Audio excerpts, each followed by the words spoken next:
Evangelho de Mateus, capítulo 28, versículos 18 ao 20. Os que encontraram, digam glória a Deus. Glória a Deus. E chegando-se Jesus, falou-lhes dizendo: é-me dado todo o poder no céu e na terra. Portanto, ide, fazei discípulos de todas as nações, batizando-os em nome do Pai, do Filho e do Espírito Santo, ensinando-as a guardar todas as coisas que vos tenho mandado. E eis que estou convosco todos os dias, até a consumação dos séculos. Amém. Quem pode dizer amém? Amém. Podemos sentar, irmãos. Obrigado.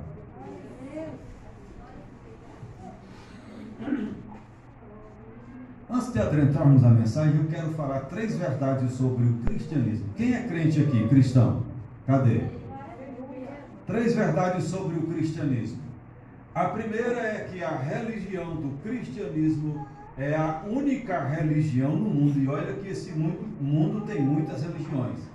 Mas o cristianismo é a única religião que o seu fundador não está morto, porque ele morreu na cruz do Calvário, foi sepultado e ao 3º dia ressuscitou de entre os mortos. O cristianismo, como diz o pastor Hernando Dias Lopes, é o cristianismo da ressurreição. Essa é a primeira verdade sobre o cristianismo. É a primeira verdade sobre o meu e o seu fundador da igreja, Jesus Cristo, Filho de Deus, o campeão dos campeões, o Rei dos reis e Senhor dos senhores. Uma outra verdade sobre o cristianismo: o cristianismo é a religião do caminho. Que caminho é este? O caminho que leva o homem ao céu. E o cristianismo é a religião do caminho, e em se tratando de caminho, este é o único caminho que leva o homem ao céu. João capítulo 14, versículo 6, Jesus disse: eu sou o caminho que leva o homem ao céu. Eu sou a verdade que liberta o homem do engodo, da mentira, do pecado, da prostituição, dos vícios. Liberta o homem, liberta o mais vil pecador. Sou o caminho, sou a verdade e a vida. E a vida que Jesus está se referindo aqui é vida eterna, é salvação. Bendito seja o Senhor. Então, o cristianismo é tudo isso e muito mais. E o cristianismo, em terceiro e último lugar, é a religião missionária. Não existe cristianismo sem missões. Jesus, ele veio dos céus à terra, aqui neste mundo, para cumprir a palavra do Pai, cumprir a palavra de Deus, a palavra profética, e para cumprir a missão de proclamar, de pregar o evangelho a toda criatura, de pregar a palavra de Deus e de morrer na cruz do Calvário para salvar todo aquele que crê. E quando Jesus cumpriu esta missão, não acabou. Ele ressuscitou, passou 40 dias com os seus discípulos, dando as últimas instruções, e as últimas instruções de Jesus, ele delegou para os seus discípulos, para a sua igreja, uma missão, uma grande missão, chamada de comissão. Qual é esta grande missão da igreja? A mensagem de hoje tem um tema: a tríplice missão da igreja. A missão é tão grande e tão importante que ela é dividida pelo menos em 3 fases, em 3 tarefas, em 3 etapas. E quais são essas 3 tarefas, essa tríplice missão que Cristo deixou para a igreja? Primeiro, a igreja tem a missão para com o mundo. Quem é a igreja aqui? Quem é crente? Salvo em Cristo. A primeira missão que Jesus deixou para a igreja é uma missão para com o mundo. Jesus nos salvou deste mundo E igreja significa tirados para fora, para depois nos encher do Espírito Santo e nos enviar para o mundo, para proclamarmos a palavra de Deus. E a primeira missão da igreja é para com o mundo. A igreja, ela tem um dever, ela tem um trabalho, uma tarefa, ela tem uma ordenança, um mandamento dado por Cristo com respeito ao mundo. E qual é a missão da igreja para com o mundo? A igreja de Jesus, não é qualquer outra igreja, porque hoje tem igreja aí que tem até igreja do diabo. Não é essa igreja. Nós estamos falando da igreja de Jesus, que foi comprada e lavada com o sangue de Jesus lá no Gólgota, na cruz do Calvário. Então, a missão da igreja para com o mundo é de pregar o Evangelho. Marcos capítulo 16, versículo 15, Jesus disse: ide por todo o mundo e pregai o Evangelho a toda criatura. 16, quem crê e for batizado será salvo, mas quem não crê já está condenado ou será condenado. Então, em primeira mão, a igreja tem uma missão para com o mundo. E qual é esta missão? A igreja tem missão de pregar o Evangelho. Vocês sabiam que os anjos atentaram, desejaram e quiseram pregar o Evangelho? E Deus disse não. Até que a Bíblia diz que um dia os anjos irão pregar. Apocalipse, capítulo 14, versículo 6. E vi um anjo no meio do céu, e tinha o Evangelho eterno para proclamar a povos, nações, tribos e língua. O conteúdo da mensagem do anjo: temei a Deus, é um esboço de mensagem: temei a Deus e dai-lhe glória, porque vindo é a hora do seu juízo, e adorai aquele que fez os céus e a terra e as fontes das águas vivas. Mas por enquanto o anjo não prega. Deus pode enviar um anjo para nos livrar, para nos guardar, para nos proteger. Deus pode enviar anjo para falar conosco, mas a missão de anjo não é de pregar o Evangelho. Hebreus 1,14 diz que os anjos são ministros de Deus que trabalham em favor da igreja. O céu tem um grande exército de anjos e esses trabalham em favor da igreja. Nós temos o direito bíblico, o direito divino, dado por Deus, de pedir a Deus a proteção dele e de pedir a Deus que ele envie os seus anjos para nos guardar. Salmo 37 diz que o anjo do Senhor acampa-se ao redor dos que o temem e os livra de todo mal. O livro de 1 Pedro, capítulo 1, versículo 12, diz que os anjos atentaram para esta magnífica, para esta bela, bonita, sublime missão de pregar o Evangelho, mas eles não receberam por enquanto esta missão. A missão de pregar o Evangelho não é dos descrentes, não é dos espíritas, não é dos macumbeiros. A missão de pregar o Evangelho é da igreja. Quem prega o Evangelho é quem é salvo. Quem prega o Evangelho é quem recebeu Cristo na vida. Quem prega o Evangelho é quem tem o nome escrito no livro da vida. Quem prega o Evangelho é quem é nova criatura, como diz 2 Coríntios, capítulo 5, versículo 17. Quem está em Cristo, nova criatura é, as coisas velhas já passaram, e eis que tudo se fez novo. É esse povo lavado, remido, purificado com o sangue de Jesus, é esse povo chamado igreja, noiva do Cordeiro de Deus, que tem a missão de pregar o Evangelho. E se eu e você, que somos igreja, que somos salvos em Cristo Jesus e temos o nome escrito no livro da vida, se não pregarmos, o que acontecerá? Paulo explica, Paulo responde, está lá em Romanos 10, 13, 14, 10, 12, 15, está lá nesses versículos. Como ouvirão se não há quem pregue? Como pregarão se não forem enviados? Como se converterão se não tem quem pregue? A igreja precisa pregar o Evangelho. E a igreja precisa pregar o Evangelho em tempo e fora de tempo. Me lembrei de Isaías 55, 6. Buscai ao Senhor enquanto se pode achar, e invocai enquanto está perto. Eu vou usar esse versículo para frasear. pregue a palavra enquanto Jesus ainda não bradou, enquanto Jesus ainda não veio buscar a igreja. Ainda está em tempo de nós fazermos a nossa missão de pregar o Evangelho de Jesus Cristo. Vem uma pergunta: e como é que a gente prega o Evangelho? Eu sei dar glória a Deus, aleluia, falo até em línguas estranhas, porque sou batizado com o Espírito Santo, mas pregar eu não sei. Existem muitas maneiras, muitas formas de se pregar o Evangelho. Até calado o crente prega o Evangelho. Foi Santo Agostinho que fez essa frase: se possível, pregue sem palavra. Ou seja, seu testemunho tem que brilhar tanto, tem que ser tão bom, que quem lhe vê, seus gestos, atitudes, maneira de proceder na rua, em casa, com a família, a maneira de proceder, paga, compra e aí vai, compra e paga e aí vai. Isso é um testemunho que brilha. Eu morei em Goiânia e mudei para uma casa de aluguel. E eu morei naquela casa, e no fundo da casa, a dona da casa morava no fundo.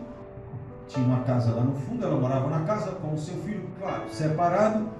E passou-se um ano, um dia, aquele moço já tinha mexido com droga, com algumas coisas. Ele chegou lá e disse: ei, seu Abner, eu quero falar com o senhor. É pai do Senhor e quero lhe agradecer porque você pregou para mim. Irmão, na hora eu falei assim: eu não lembro que preguei para esse moço, não. Eu nunca falei de Jesus, nunca convidei nem para ir para a igreja. Não, deixa eu explicar. Depois que você veio morar aqui com a sua esposa e suas filhinhas, tudo pequenininha, Raquel, Débora e Ruth nasceu em Goiânia, era bem pequenininha. Depois que vocês vieram morar aqui, eu vi um brilho de Deus na vida de vocês. E você não sabe, eu era desviado. E sempre que vocês iam para a igreja, quando eu olhava vocês indo para a igreja, sua esposa puxando esse carrinho, levando a criança mais nova, eu ficava olhando e o Espírito Santo ficava mostrando vocês e o Espírito Santo ficava falando comigo. É assim que você tem que ser. Essa é que é vida boa, vida com Deus, vida com Jesus, comunhão com Deus. É isso que você precisa. Então eu me reconciliei e Deus usou vocês para falar comigo. Eu fiquei quieta, eu me lembrei de Santo Agostinho: se possível, pregue com palavra. Então existem muitas maneiras de pregar. Você vê para o senhor pregar sem falar? Testemunho. Eu morei aqui em Valparaíso, eu fui reverendo, eu fui pastor de uma igreja cristã presbiteriana, igreja renovada. Vocês têm que ver que igreja avivada. Ela era tão avivada que os crentes oravam.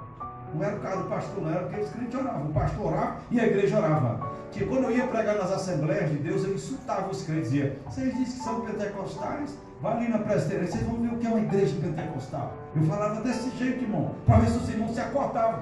Falava desse jeito. Então, lá também uma família se converteu.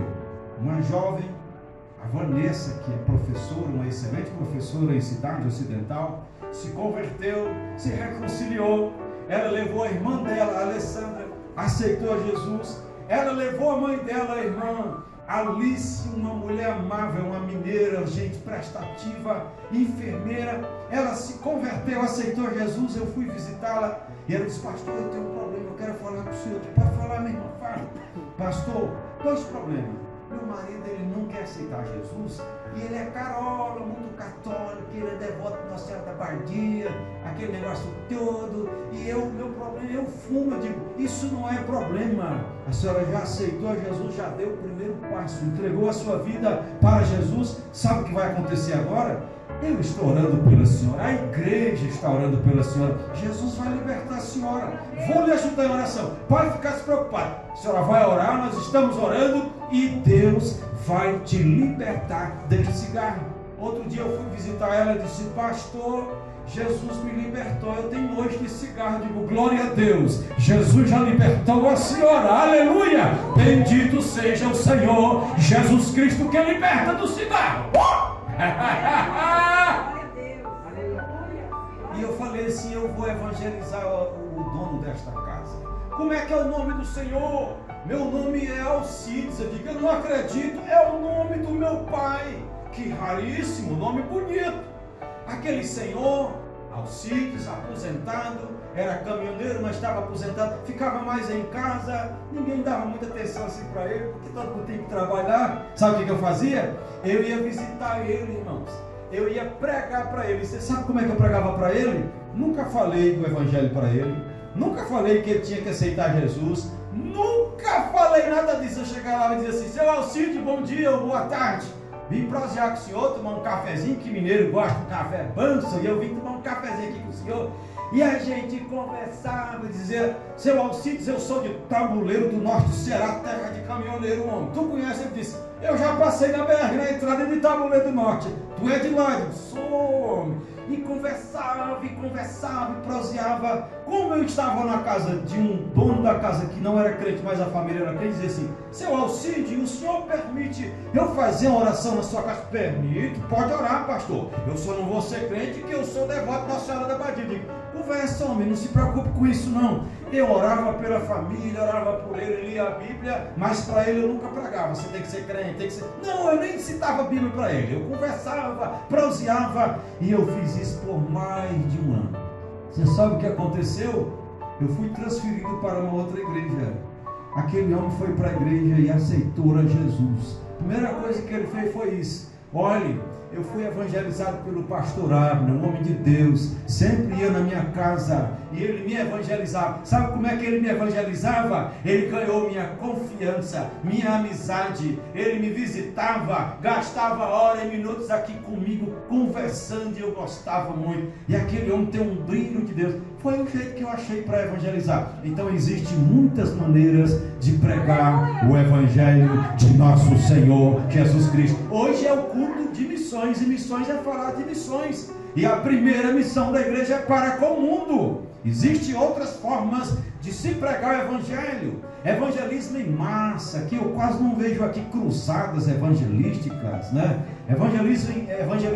Evangelismo em massa é cultos em praças, cruzadas, é culto em frente de lares, em praças públicas. Isto é evangelismo em massa. Eu já tive a honra de ser um evangelista bem dinâmico. Já dirigi muitos cultos em cemitério. Em cemitério já, sabe como?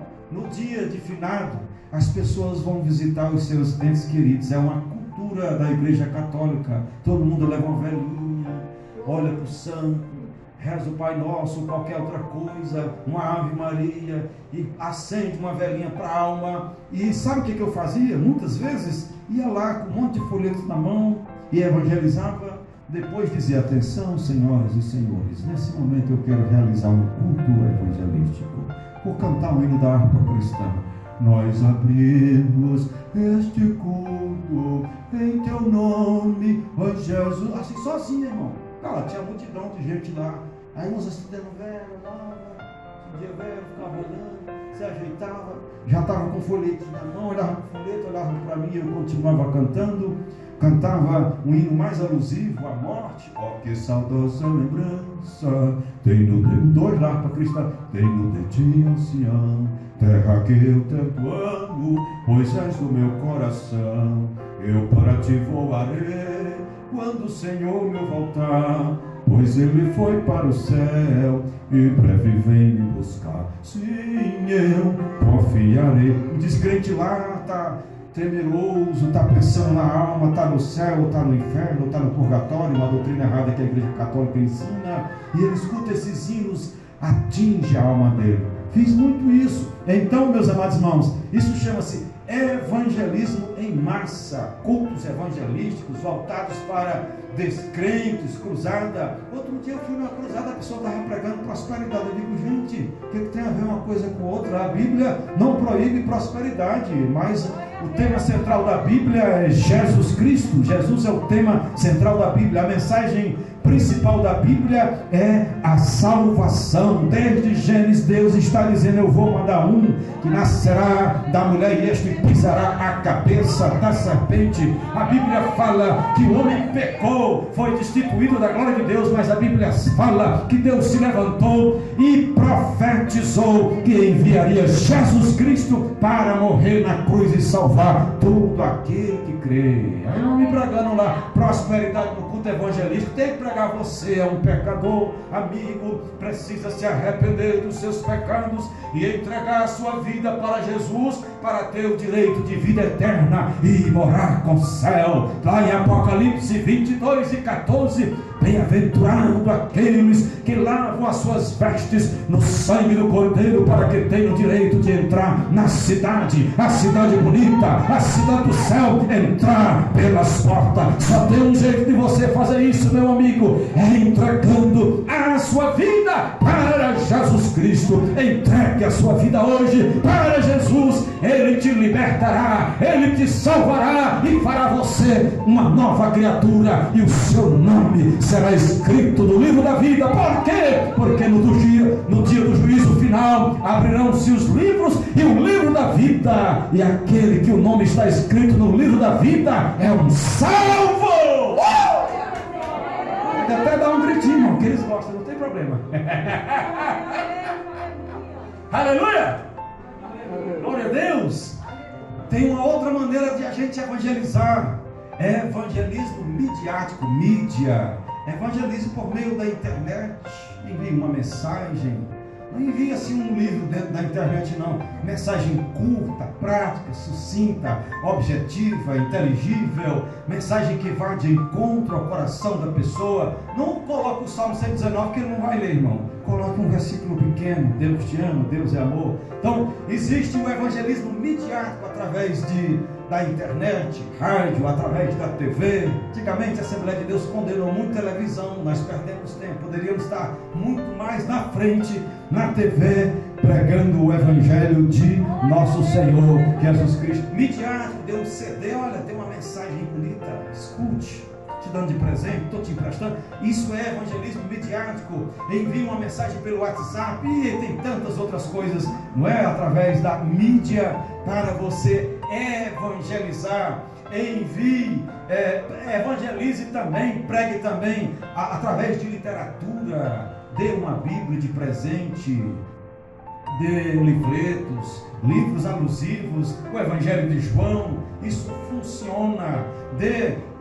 Aquele grupo, os Gideões Internacionais, eles evangelizam só desta forma. Eles imprimem muitos Novos Testamentos. Esses Novos Testamentos não são para vender, é para evangelizar. E sabe como é que eles evangelizam? Ele passa em hotéis, motéis, pede permissão ao dono do hotel para entrar lá. Claro, na hora que está fechado, coloca em cada mesinha, ao lado de uma cama, um Novo Testamento. Eles vão em hospitais, eles fazem um Novo Testamento com capinha branca, deixa ali, entrega para os doentes, entrega para os enfermeiros e os médicos o Novo Testamento. Eles fazem isso. Você quer saber de uma coisa? Isso tem trazido resultados de muitas vidas salvas através desses Novos Testamentos. Aqui em Cidade Ocidental tem um pastor do ministério do Dr. Clarimundo, Ministério Internacional, que ele pastor e aceitou Jesus assim. Alguém deu para ele um Novo Testamento, e esta pessoa leu o Novo Testamento, converteu-se, se tornou uma nova criatura e hoje é um pastor abençoadíssimo. É o evangelismo literário. Conta-se uma história que um cigano estava em um determinado lugar e passou um grupo evangelizando. Folhetinho, toma aqui o folhetinho, moço. O cigano pegou o folheto e colocou no bolso. Cigano é muito ladido, muito esperto, e tudo ele quer ganhar alguma coisa. Chegou lá na frente, o cigano foi andando com esse folhetinho no bolso, e o cigano viu um moço lá, sentado, triste.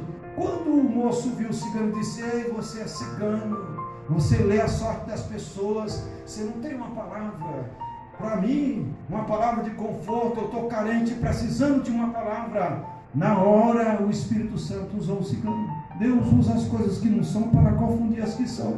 Disse: rapaz, agora sim eu não tenho uma palavra. Peraí, eu tenho uma palavra aqui, eu vendo você. Tem uma palavra aqui que alguém me deu, está aqui no meu bolso. Tome aqui. Pegou o folheto, deu. Aquele moço começou a ler, o cigano foi embora, e a palavra daquele folheto estava falando com ele, veio ao encontro do seu coração e sua necessidade.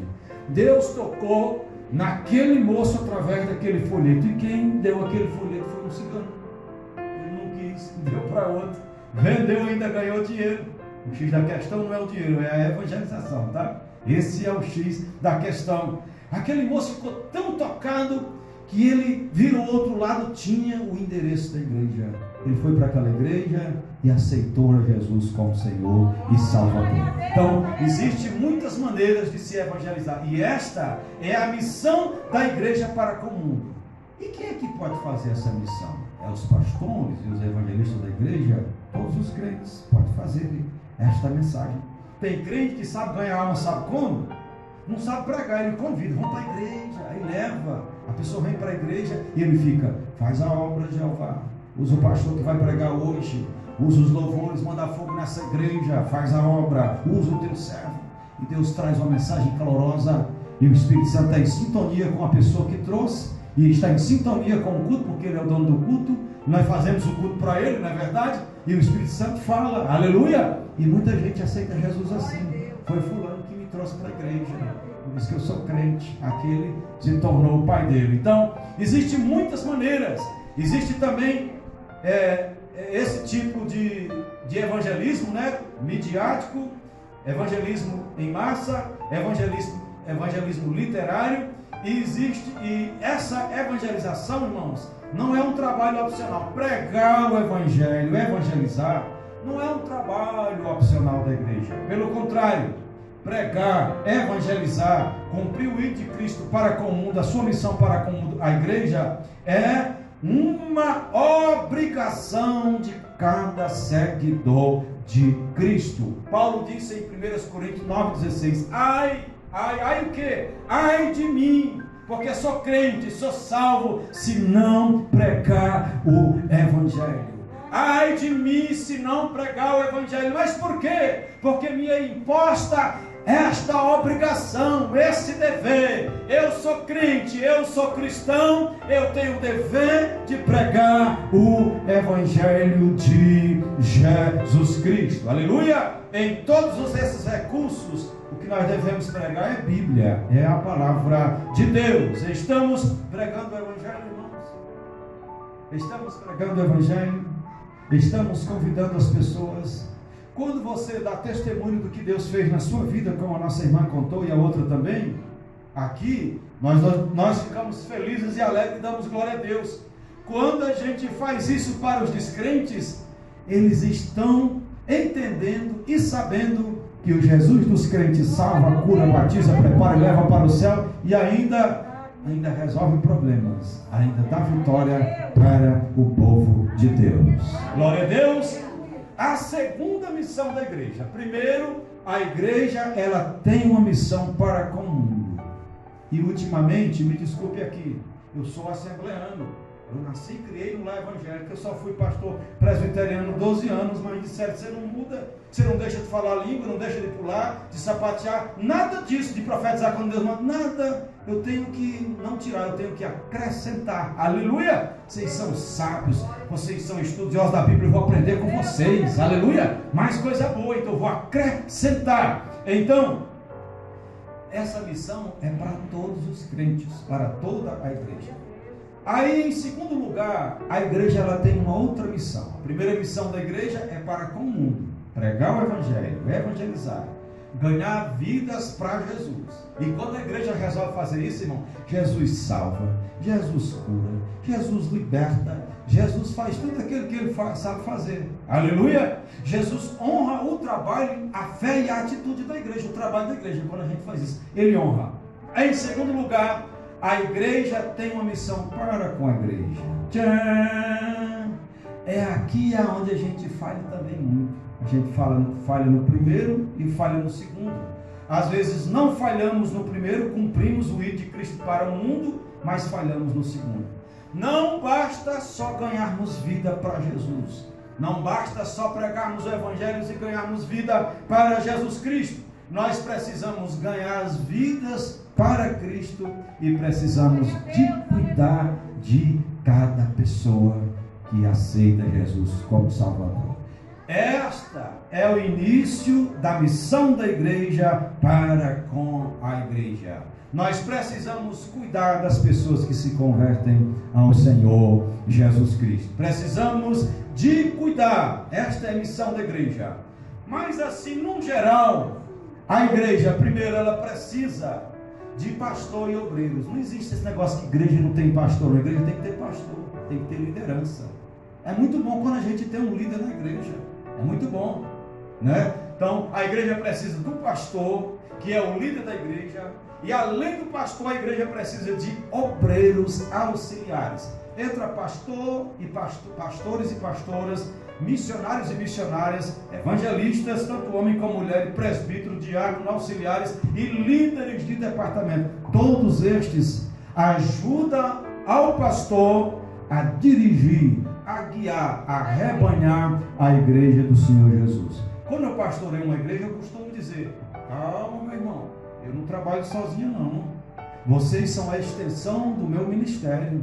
Sem vocês eu fico muito limitado, sozinha. Agora com vocês, melhora muito.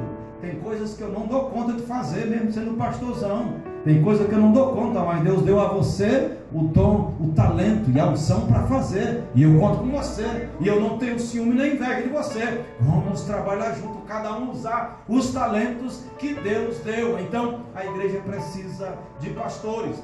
A igreja precisa de mestres para ensinar a palavra de Deus. A igreja precisa de líderes para auxiliar o pastor na liderança. A igreja precisa de diaconia, pessoas que servem como diácono. Tem gente que não quer ser diácono da igreja. Eu sou pastor, mas tenho honra de trabalhar como diácono na igreja. Eu não tenho vergonha de ficar em portaria se precisar. Se bem que não é bonito, né? O pastor fica na portaria e quem fica aqui na direção, na regência? Tem que ter diácono, tem que ter... E eu estou falando de serviço, não é só diaconia não, existe muitas outras coisas.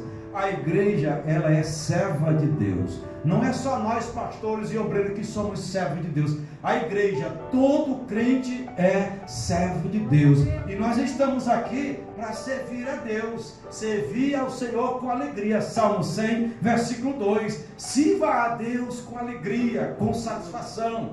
Devemos servir ao Senhor. A igreja precisa desse trabalho de diaconia, serviço. Em terceiro lugar, a igreja tem uma missão para com Deus. A primeira missão da igreja é para com o mundo. A segunda missão da igreja é para com ela mesma, para com a igreja. E a terceira missão da igreja é para com Deus. Quem lhe salvou foi Deus o Pai através do Espírito Santo. O Espírito Santo fez você entender que você é um pecador e mostrou o Salvador, que é Jesus Cristo. Ele te convenceu do pecado, da justiça e do mundo. Você agora é uma nova criatura. Como igreja, com igreja você tem deveres para com Deus e para com a igreja e para com a sua missão. E como cristão, individualmente e coletivamente, a igreja tem uma missão para com Deus. Aqui não leva ao ponto ou ao extremo como a igreja de Corinto, que tinha 4 grupos, uma igreja que tinha 4 partidos. Não pode, é só um partido. O nosso rei é Jesus, aleluia. Nosso rei é Jesus e nós temos um líder na igreja. E os outros líderes estão dirigidos pelo líder da igreja, o pastor. Então tem que ter partido. A igreja de Corinto era uma igreja que tinha tantos dons, mas em compensação era uma igreja com tanta confusão, com tanta coisa, inclusive partidarista. Os gregos eram muito metidos, muito orgulhosos, e eles tinham um partido. Eu sou do grupo de Apolo, que Apolo é um eloquente pregador. Esse é que é o pregador bom, esse é que serve para ser nosso pastor. Não, nós somos assim, mas nós somos mais guiados na lei. Nós somos o Pedroca, pastor Pedro que é nosso pastor. Não, nós somos de Paulo, um grande teólogo, um pensador, dele. Não, Paulo disse, foi Paulo, foi eu, foi Pedro, foi Apolo que morreu na cruz. Não, foi Jesus que morreu. Eu plantei, Apolo regou, mas Deus deu o crescimento. Então, a igreja, ela tem uma missão para com Deus. E qual é essa missão da igreja para com Deus? É dever de cada cristão congregar. Essa é a missão da igreja para com Deus. Ao mesmo tempo, essa missão também é a missão da igreja para com a igreja. Mas é dever da igreja, dever de cristão, congregar. Não abandone vossa congregação, Hebreus 10 e 25, como é costume de alguns. A igreja, ela tem o dever para com Deus de louvá-lo. Todo cristão tem que ter a consciência que nós somos salvos para ir morar no céu, e Deus criou o homem à sua imagem e semelhança, e Deus criou o homem para o louvor de sua glória. Todo cristão tem que ter essa consciência, louvar a Deus. É claro que o louvor aqui não é só no culto, mas hoje nem nos cultos os crentes querem mais louvar a Deus. Já pensou nisso? Já percebeu isso? Nem nos cultos a gente não está querendo louvar a Deus. Então a igreja, ela tem uma missão de louvar o Senhor. É de nós que tem que sair os altos louvores. Estejam em vossas gargantas. Salmo 149, versículo 6. Os altos louvores de Deus, e na vossa mão a espada. E a gente entende que essa espada, no contexto para nós hoje, é a palavra, a espada do Espírito. Garganta, boca, nós temos que ter louvor para Deus. Outro detalhe, o louvor da igreja, irmão, ele é verbalizado. O louvor da igreja, ele é verbalizado. Você tem que abrir a boca e dizer aleluia, glória a Deus. Na hora de cantar, você tem que cantar. Porque a maioria de nós assembleanos, na hora do louvor, o louvor congregacional, e dá para o cristão, com toda a igreja, a gente fica assim, só olhando e não canta. Estamos pecando nisso. A igreja tem um dever para com Deus, uma missão de louvar, de adorar. Adorar é se prostrar diante de Deus. Adorar é se humilhar. Adorar é curvar-se diante do Senhor, e em espírito e em verdade. A igreja, ela tem também a missão de orar. Crente que não ora não tem vitória, crente que não ora não tem fogo, crente que não ora é apagado, crente que não ora não tem fervor, crente que não ora é insensível, crente que não ora e não está apagado, precisa ser acendido. A ordem de Deus, lá para os sacerdotes, o fogo arderá continuamente sobre o altar e não se apagará. Levítico capítulo 6, versículos 8 e 13. Como eu quero que o fogo queime, arde sempre no altar, eu vou ensinar como é que se faz. Cada dia de manhãzinha, o sacerdote se levantará, removerá a cinza, colocará no pé do altar, colocará lenha e colocará o sacrifício, o holocausto, e o fogo arderá continuamente sobre o altar e não se apagará. É dever de cada crente limpar o seu altar. É dever de cada crente colocar lenha no seu altar. É dever de cada crente colocar sacrifício no seu altar. Hoje, no Novo Testamento, a igreja, os crentes não precisam mais fazer sacrifício de animais, não. Esse altar era de bronze, representava a cruz de Cristo. O cordeiro colocado ali simbolizava Jesus, o Cordeiro de Deus que tira o pecado do mundo. A lenha representa orações. Crente que não ora não tem fogo. Para ter fogo tem que ter oração. E holocausto, no Novo Testamento, Hebreus 13:15, é o sacrifício de louvor. Quando os crentes dizem aleluia, glória a Deus, ele está colocando sacrifício de louvor no altar que subirá à presença de Deus. Isso é missão de igreja para com Deus, é a missão da igreja para com Deus, é a missão da igreja orar. A igreja tem que orar.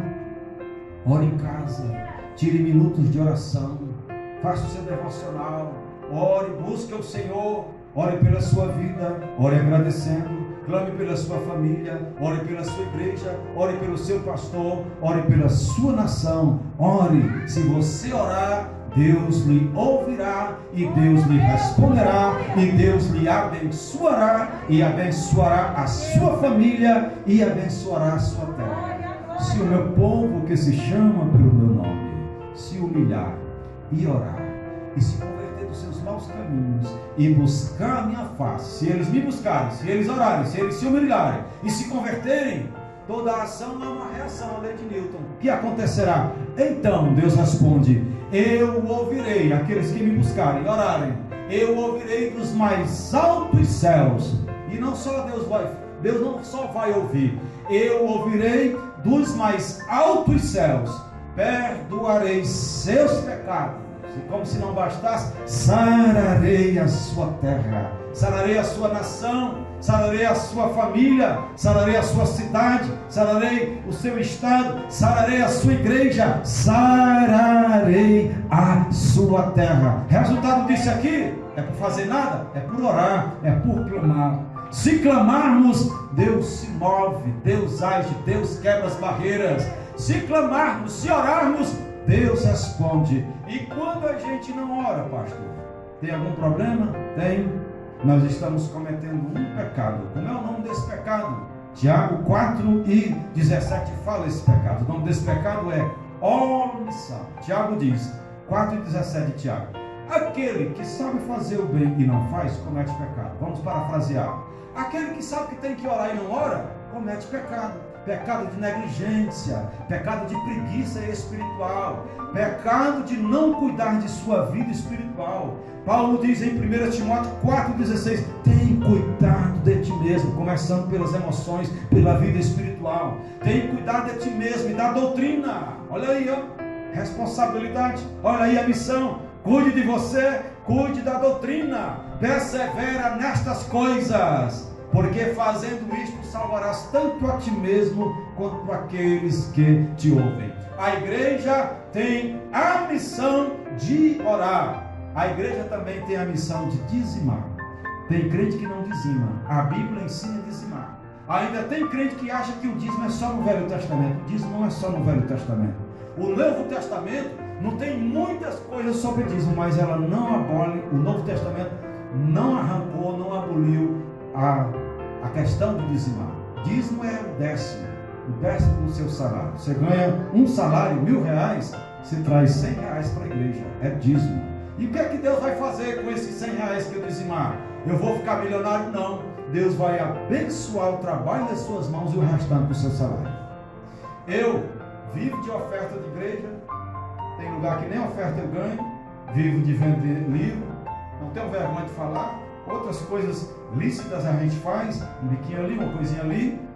Eu anoto tudo que ganho. Alguém me dá uma oferta. Outro dia esse aqui me deu uma oferta abençoada. Eu paguei meu aluguel. Eu anotei. No dia do dízimo, eu dizimei o dinheiro que ele me deu. Outro dia eu ganhei 50 irmãos, eu anotei. A gente anota tudo. Por que eu estou falando isso? Você sabe o que é que eu sinto com isso?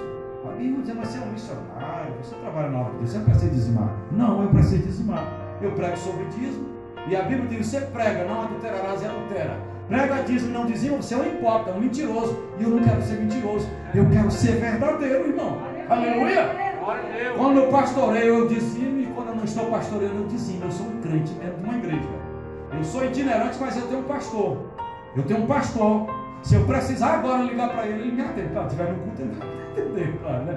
Mas eu tenho um pastor, irmão, e ele me abençoa. Ele é um pastor abençoadíssimo. Pastor João Adair, lá da Baleia. Ele é meu pastor. Está entendendo? Eu tenho alguém que me conhece e que ora por mim, que me abençoa. Eu tenho uma igreja, eu vou para todo canto, mas eu tenho um pastor, eu tenho uma igreja. Onde é que você congrega, irmão? Eu congrego lá na Baleia, com o pastor João Adair. Pode ligar para ele. E tem pessoas que ligam lá, pastor, me arranja um pregador disso. Pastor Abner. Esses dias eu fiz um seminário de obreiro que eu fiquei boca aberta do quanto que Deus me abençoou. Você sabe quem me indicou? Meu pastor, ele não tem ciúme, ele tem prazer de nos abençoar. Então, esse é o caminho, irmão, de um crente viver uma vida cristã vitoriosa. E quando você dizima, eu sinto isso, isso é verdade. Eu sinto Deus abençoar a minha vida. Nas poucas coisas eu olho, como é que eu consigo fazer tudo isso que coisinha de dinheiro? Eu sinto a bênção e a proteção de Deus. Se você não está dizimando, renove a sua aliança com o Senhor e comece a dizimar. Eu não sou o pastor da igreja, mas eu posso falar isso. O pastor está achando é bom.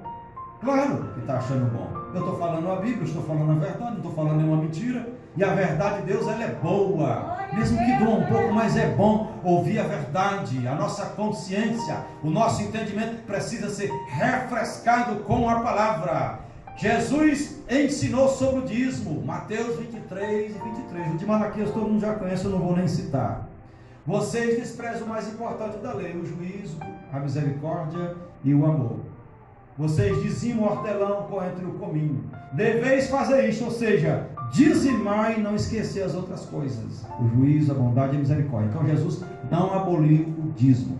O dízimo vem para a casa de Deus, tem tesoureiro. O dízimo é para tirar salário de pastor. O dízimo é para pagar água, luz, é para isso. E o dízimo, ele se torna uma bênção na sua vida. É uma bênção na sua vida. Deus está protegendo. E além de dizimar, irmão, você tem que aprender, você precisa aprender a administrar o seu dinheiro. Não compre o que você não pode. Não compre coisas que estão fora de sua possibilidade. Isso tudo tem a ver com administração. A administração é assim: eu tenho 10 coisas que eu necessito, mas o dinheiro só dá para comprar 5. Eu sento, paro e eu vou dizer: qual é a coisa mais necessária agora? Eu vou dar prioridade ao que é necessário. Não tem jeito. O carro, eu tenho que consertar. No meu caso, às vezes eu dizia: eu não conserto o carro, mas eu vou pagar a prestação da minha casa. Eu ando a pé de bicicleta e Deus vai abrir a porta e eu vou consertar esse carro, mas eu não vou deixar de pagar a minha casa, bendito seja o Senhor. Isso é o que? Prioridade. Prioridade. Eu quero comer um bife, hoje está muito caro. Se não dá, você compra frango, que está mais barato. Isso chama-se da prioridade administrar. Vou comprar aí de um ano tanto. Compre nas suas possibilidades, não compre o que está acima do seu salário. Administre. E nessa questão, muita gente deixa de dizimar, não é porque não quer deixar de dizimar, é porque não sabe administrar, pastor. Quando eu tenho um salário fixo, eu já tive salário, já tive emprego, já tive salário de igreja. Quando eu tenho um salário, eu anoto o dízimo, isso, o dízimo, essas partes a gente tem, essas todo mês, né? No caso do crente, o dízimo, a água, a luz e a feira. Você tem uma noção do que é que você compra. Você já sabe que é aquilo que você gasta. Você sabe quanto que vai aquilo. Então, você tem que aprender a fazer isso. Amém, irmãos? Glória a Deus. Vamos ficar em pé e vamos orar? Isso é missão. Culto de missão. A igreja tem uma missão primeiro para quem? Bora, meu irmão. Cadê você? A igreja tem uma missão primeiro para quem? Isso, a igreja tem uma missão para o mundo. Qual é a missão da igreja para com o mundo? Pregar o evangelho. Segundo, a igreja tem uma missão para quem? Para a igreja. Nós temos uma missão de cuidar uns dos outros, amar uns aos outros, cuidarmos dos outros, orarmos pelos outros. Nós temos uma missão para com nós mesmos. Terceiro, a igreja tem uma missão para quem? Para Deus, irmãos. Então, não se esqueça desta missão bonita, gloriosa, meu dever e seu dever, nosso dever para com o Senhor.